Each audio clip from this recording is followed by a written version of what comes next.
Hello and welcome to episode 65 of Ask Jack D. Today I take a question about how to build a personal brand and or a business brand for commercial benefit back to you and your company. Let it roll. 28 and I'm trying to shape history, pulling from the sky for some strength to take with me, line up the stars, fly away quickly and push the world forward like a tidal wave. Chase is always the voice of reason. We need a voice of reason around here, that's for sure. Okay, let's try that again. I'm going to try and do this introduction without swearing, but no promises. You never really know, do you? G'day guys, welcome to episode 65 of Ask Jack D. This is our second episode with new cameraman, Mr. Jack McAvoy. How good is that name? Jack, your parents were kind to you. Jack McAvoy. It sounds like MacGyver almost, right?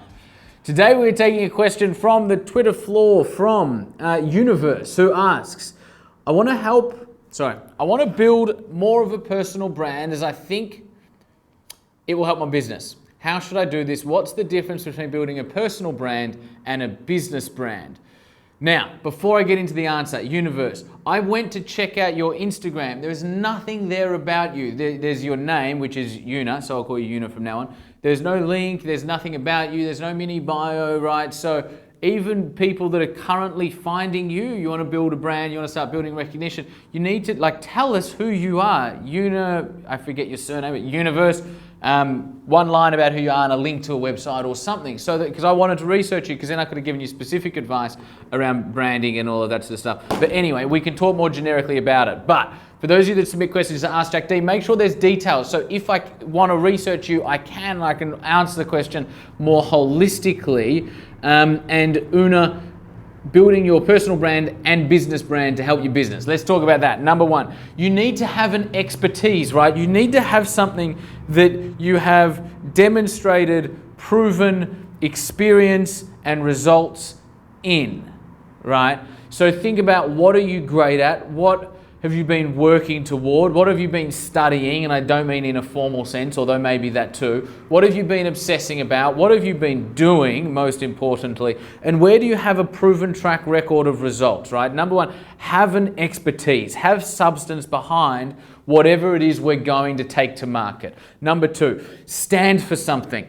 It's not good enough just to know what you do, but you need to know what you do and actually stand for something unique, right? I always say to my team, when you have something to say, you'll have the voice to say it, right? We only get nervous when we, let's say you're getting up on stage, or you're writing a blog post, or you're doing a television interview, or whatever the case may be. You only get nervous if you're not 100% intimately connected with the message that you're about to share, right? When we film an Ask Jack, or when I stand in front of 1,500 people at an unconvention, or when I'm on Studio 10 of a morning, I'm not thinking about what are people going to think of me. I'm so eager to get out there and just start talking and just bring it, because I'm so passionate about our message of, find something that you love doing, find your purpose, live in alignment to that, fuck what everybody else thinks to a degree while being respectful, and be you unapologetically, right? I think, I genuinely believe that what we do here at the Entourage is such an important part of what the world needs now, right? So by standing for something, it means that I get out of my own way. I'm not here for me. I'm not thinking about me. I'm thinking about the audience, and I'm thinking about getting this message across, right? When you have something to say, you'll have the voice to say it. Number three, say it, right?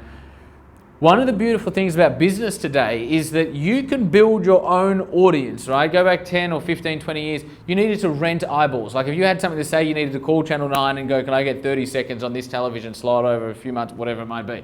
Now you can build your own audience, right? So number three, say it, build your own audience and talk to them, share with them, connect with them, build community within and around them, right? But talk to them. How do we practically talk to them? Blog posts, checklists, social media posts, ebooks, books, videos, Q&A style stuff, events, whatever it might be. But what I think is a fundamental piece to get right when building personal brand is don't go after all of the earned stuff straight away, like the PR or whatever.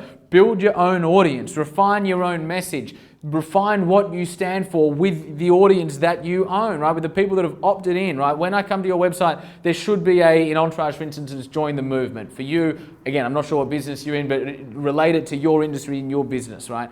But somewhere where I can give you my name, my email address, my phone number, my city, if that's applicable to your business, for free, cost me nothing, and now I've opted in to your community and given you permission to reach out to me, right? There's a principle called recency and frequency, which dictates that when a customer makes a buying decision, the company or the individual that is front of mind is the company or the individual that has contacted them the most recently and the most frequently. So start to build your audience, start to get people opting in to email database, Facebook page if your audience are there, Twitter if your audience are there, Instagram if your audience are there, Pinterest, wherever your audience are, go there, right? But build your own audience, build your own channel, and then speak to them every single day, saying something meaningful because you stand for something and it rests on substance because you have an expertise, right? Number one, expertise. Number two, stand for something. Number three, get it out there to your own audience initially, and people will hear you and people will connect with you and people will share what you're saying, and then your phone will start to ring with radio stations and whoever else and newspapers to go, we want to speak to Una about X